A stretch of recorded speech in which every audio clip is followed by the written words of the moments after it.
Assalamualaikum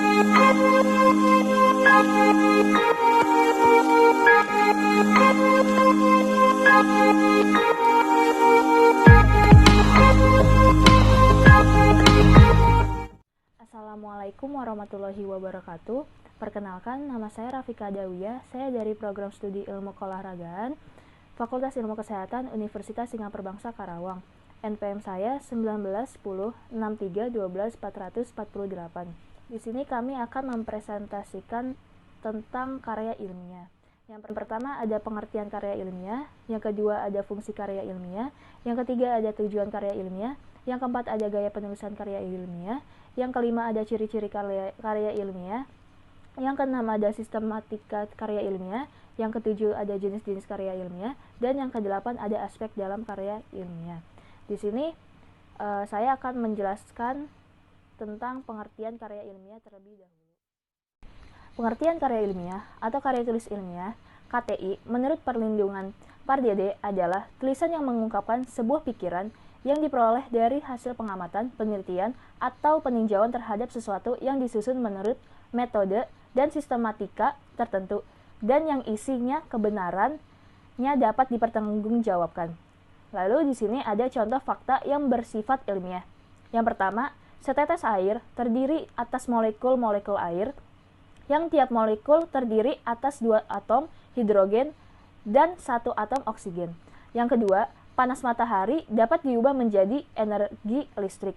Yang ketiga, banyak ragam dan jenis tulisan yang termasuk karya ilmiah. Misalnya, makalah, artikel penelitian, artikel ilmiah populer, buku, modul, atau buku pelajaran. Bentuk tulisan ilmiah tersebut sering dinamakan karya tulis ilmiah. Selanjutnya, ada fungsi karya ilmiah. Fungsi karya ilmiah ini terbagi menjadi 3. Yang pertama, fungsi untuk pendidikan, yang kedua, fungsi untuk penelitian, dan yang ketiga, fungsi fungsional. Fungsi untuk pendidikan yaitu di mana dengan menulis karya ilmiah akan memberikan pengalaman dan pelajaran yang berharga bagi penulisnya. Karena penulis akan mampu berpikir, menulis, dan mempertanggungjawabkan hasil dari penelitiannya. Yang kedua, fungsi untuk penelitian. Maksudnya, karya ilmiah yang ditulis berguna untuk mengembangkan ilmu pengetahuan dan berguna juga bagi seorang penelitian untuk mempraktekkan prosedur lainnya. Lalu yang terakhir yaitu fungsi fungsional. Fungsi ini maksudnya karya tulis ilmiah dapat berguna sebagai alat untuk mengembangkan pengetahuan sebagai bahan pustaka dan untuk kepentingan disiplin ilmu tertentu. Lalu, adapun fungsi lainnya bagi karya tulis ilmiah. Yang pertama, untuk suatu penjelasan. Maksudnya, karya tulis ilmiah dapat menjelaskan hal-hal yang sebelumnya belum diketahui pembaca. Misal, seperti hal-hal yang belum jelas dan tidak pasti, sehingga menjadi jelas dan pasti kebenarannya. Lalu yang kedua, untuk prediksi. Suatu karya tulis ilmiah hasil penelitian dapat menjadi prediksi mengenai suatu hal yang belum terjadi, sehingga kejadian tersebut bisa diantisipasi atau bisa dicegah. Lalu yang ketiga, untuk kontrol. Karya tulis berguna juga untuk melakukan kontrol terhadap benar atau tidaknya suatu pernyataan mengenai permasalahannya. Lalu selanjutnya ada tujuan karya ilmiah. Beberapa tujuan dari karya ilmiah ditulis atau disusun seperti 1. Ditulis untuk memecahkan permasalahan yang diteliti. 2. Ditulis untuk menambah pengetahuan sesuai dengan permasalahan yang dibahas. Yang ketiga, ditulis untuk melatih seseorang supaya dapat menulis karya tulis ilmiah secara baik dan benar. Yang keempat, ditulis untuk melatih kemampuan berpikir penulisnya. Dan yang kelima, ditulis untuk mencapai tujuan tertentu. Selanjutnya, ada gaya penulisan karya ilmiah. Karya ilmiah memiliki beberapa gaya penulisan. Antara lain, 1. Gaya penulisan deskripsi merupakan gambaran tertulis yang mana penulis berusaha menggambarkan detail, benda-benda, atau gejala yang terjadi dalam bentuk kata-kata. Yang kedua, gaya penulisan berbentuk narasi merupakan jenis gaya penulisan yang menyajikan suatu rangkaian cerita dari suatu kejadian. Yang ketiga, gaya penulisan ekspos atau penjabaran merupakan gaya penulisan jenis ini menjelaskan dan menafsirkan fakta dan gejala yang ditimbul dari suatu kejadian. Yang keempat, gaya penulisan argumentasi merupakan gaya penulisan jenis ini menggemukan fakta pendukung dari penulisan dengan menyajikan alasan-alasan. Selanjutnya, ada ciri-ciri karya ilmiah. Karya ilmiah ada 4 aspek yang menjadi karakteristik utamanya. Yang pertama, struktur sajian. Struktur sajian karya ilmiah sangat ketat. Biasanya terdiri dari bagian awal, pendahuluan, bagian inti atau pokok pembahasan, dan bagian penutup. Bagian awal merupakan pengantar ke bagian inti, sedangkan inti merupakan sajian gagasan pokok yang ingin disampaikan yang dapat terdiri dari beberapa bab atau subtopik. Bagian penutup merupakan simpulan pokok pembahasan serta rekomendasi penulis tentang tindakan lanjut gagasan tersebut. Lalu yang kedua, ada komponen dan substansi.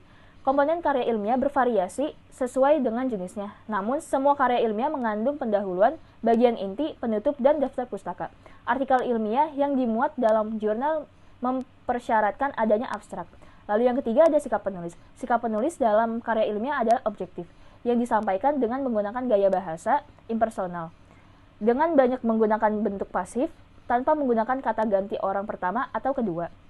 Lalu yang terakhir ada penggunaan bahasa. Bahasa yang digunakan dalam karya ilmiah adalah bahasa baku, yang tercermin dari pilihan kasta atau istilah, dan kalimat-kalimat yang efektif dengan struktur yang baku. Presentasi selanjutnya akan dipresentasikan oleh teman saya. Oke, baik. Untuk materi selanjutnya itu adalah sistematika karya tulis ilmiah. Nah, di sistematika karya tulis ilmiah ini terbagi menjadi 3 bagian. Yang pertama bagian pembuka, yang kedua di bagian isi, dan yang terakhir bagian penutup. Nah, di bagian pembuka ini, pada bagian ini umumnya berisi dengan sampul, cover, halaman judul, halaman pengesahan, dan sebagainya.